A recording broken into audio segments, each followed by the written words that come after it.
Excited to install Copilot for Finance? Subscribe to the channel, leave a comment below, and learn how to do it. First, head to Microsoft AppSource. Search for Copilot for Finance for Microsoft Outlook.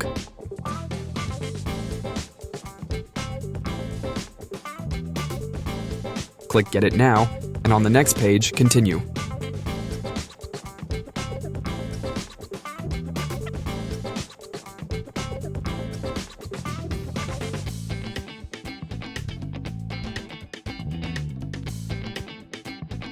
Select Open in Outlook Web.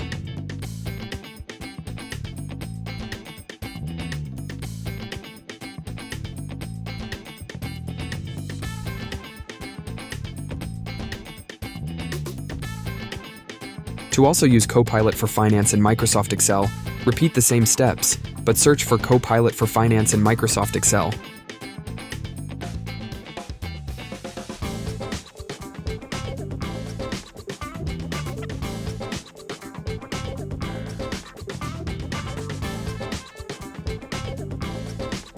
That's all for today. Don't forget to like, subscribe, and drop a comment below.